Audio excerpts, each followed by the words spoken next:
이상한 변호사 우영우 3화 예고에서는 또다시 새로운 사건이 시작되는 것을 볼 수 있었는데요. 이번 사건은 자폐 증상이 있는 인물의 변호를 맡게 된 우영우였죠. 예고 장면대로 정리를 해보자면 제일 먼저 사건에 대해 설명하는 대사를 들을 수 있었는데요. 작은 아들이 큰 아들을 때려서 숨지게 한 것 같아 보이고 그 모습을 회장님과 사모님이 목격했다는 정명석의 말을 들을 수 있었는데요. 이후 이상한 소리를 내고 있는 작은 아들을 보고 당황하며 무슨 말을 하는지 아냐고 우영우에게 물어보는 정명석이었죠.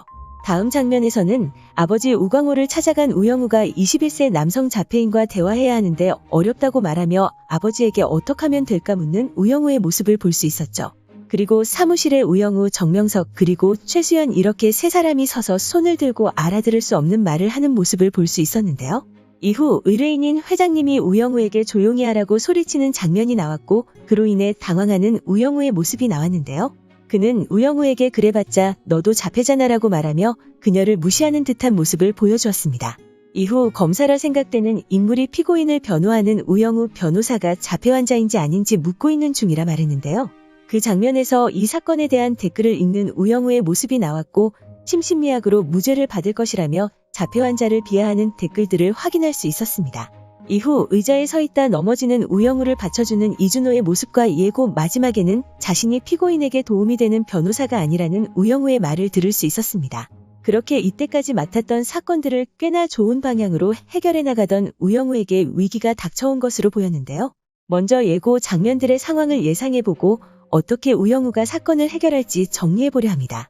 제일 먼저 나왔던 장면인 피고인이었던 작은 아들이 큰아들을 때리고 있었던 장면을 부모님이 목격하게 되는 장면에서 큰아들이 이미 쓰러져 의식이 없는 상태인 것을 알 수 있었는데요. 아마도 제 생각으로는 이미 큰아들이 누군가로 인해 사망한 상태에서 작은 아들이 그 모습을 목격하게 되고 일어나지 않는 형을 때리며 의식을 찾게 하려는 상황이라 생각되었습니다. 그리고 우영우와 한바다 직원들도 그 사실을 인지하고 있는 것으로 보였는데요. 그래서 제일 중요한 것이 피고인, 즉 작은 아들의 증언이죠. 하지만 제대로 된 대답을 들려주지 않을 작은 아들일 것이라 생각되는데요. 그로 인해 두 번째 장면인 우영우와 정명석의 앞에서 알아듣지 못할 말을 하고 있는 작은 아들이었고 그것을 들은 정명석이 우영우에게 무슨 말을 하는지 아느냐 물은 것으로 보입니다. 이후 작은 아들의 진술이 꼭 필요하다고 생각한 우영우는 자신의 모든 것을 보고 듣고 겪었던 아버지인 우광호를 찾아가 도움을 요청할 것으로 보이는데요. 사건 상황을 설명하며 작은 아들과 대화를 해야 하는 상황이라 알려준 뒤 21세 남성 자폐인인 피고인과 어떻게 대화를 해야 할지 물을 것으로 생각되죠. 이후 우광호가 알려준 방법을 연습하는 한바다 직원들의 모습이 나온 것으로 보이고 이후 장면에서는 피해자를 죽인 범인이 작은 아들을 제외한 가족 중 한 명이 아닐까라는 생각이 드는 장면이었죠. 아마도 우영우는 작은 아들이 큰 아들을 발견했을 때는 그가 이미 사망한 상태였다는 것을 그의 아버지에게 밝힌 것이라 생각되는데요.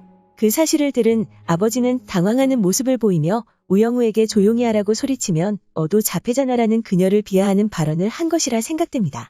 그리고 이후 자폐 환자를 자폐 환자가 변호를 한다는 사실이 여론에 집중되자 반대편 검사는 그 사실을 이용해 재판을 유리하게 만들려 할 것으로 보이는데요. 거기에다 댓글에서 자폐 환자를 비하하는 발언이 적혀있는 것을 본 우영우는 자괴감을 느끼며 자신이 피고인에게 도움이 되는 변호사가 아니라는 말을 한 것이라 생각되죠. 그렇게 사건을 해결하기 위해서는 제일 먼저 피고인인 작은 아들의 증언이 꼭 필요한 상황으로 보이는데요. 우광호에게도 뚜렷한 해답을 찾지 못한 우영우는 자신의 감정을 되돌아보는 방법을 선택하지 않을까 생각됩니다. 자신이 그 상황에서 어떻게 행동했을까 생각하던 우영우는 자신이 신문받는 상황이라면 어떤 감정이었을까라는 생각이 들었을 것으로 보이는데요. 그 상황에서 우리의 고래가 나오며 한 가지 상황을 깨닫는 우영우의 모습이 나올 것으로 보이죠. 자폐 증상이 있는 사람에게는 한 가지 특징이 있다는 것을 관련 글을 통해 알 수 있었는데요. 자발적으로 다른 사람과 즐거움이나 관심을 함께 나누고 싶어 하지 않고 정서적 상호작용이 부족하다는 점이죠. 그렇기 때문에 자신이 그 사건을 생각하지 않는 상황에서 다른 인물이 그 사건이 일어난 상황을 묻게 된 상황이라면 자신의 생각을 그 시점으로 돌리지 않을 것이라 생각되는데요.